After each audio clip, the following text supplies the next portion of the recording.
no mistake, you are intended to grow up in this life. You are intended to be free from sin in this life. Does that mean you're going to be perfect in every possible way? No. But does that mean that you are a vessel prepared for use, trustworthy and able to bear the image of God? Yes. Yes, it does.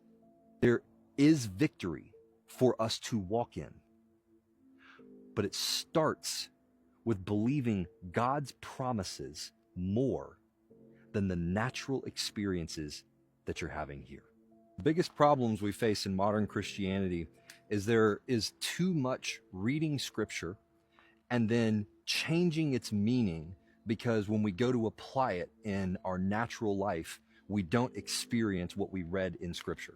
A perfect example of this is in, I believe it's 1 Peter, it might be 2 Peter, but Peter says that for those who have suffered in the body are finished with sin, so that they live the rest of their earthly lives no longer controlled by human desires, but by God's will.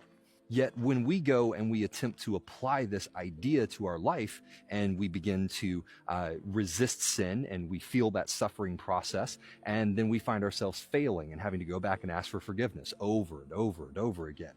And so when we go and we apply these truths that we see in Scripture, that we can do all things through Christ who strengthens us, all things, but then we don't experience being able to do all things. Instead of holding on to the truth that God has given us, we change our interpretation of Scripture, and we come up with concepts like sanctification, but sanctification not as a short-term process to bring a person to be a vessel of use, but rather sanctification as a lifelong process of being perfected until you go to heaven.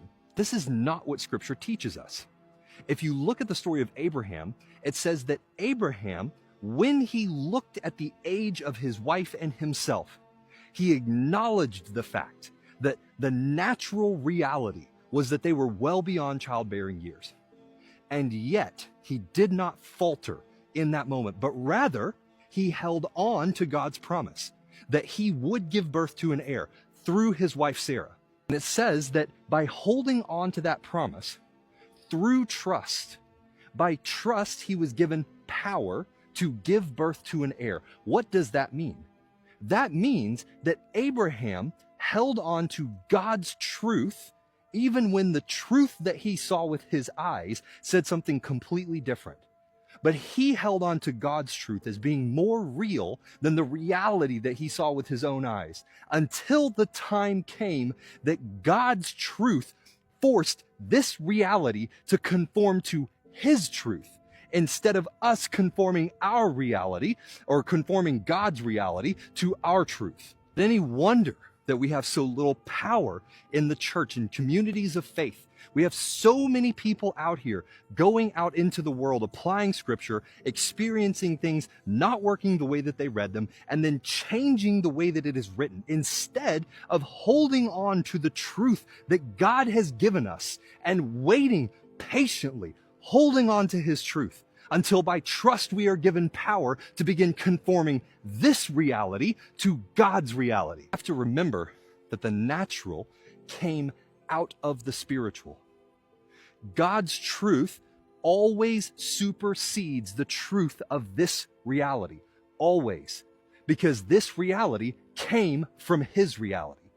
The truths that we see with our eyes here find their origin in his truths. When these two truths align, when God's truth and the truth that I'm experiencing don't align, I can have absolute confidence that it is not his truth that needs to be adjusted.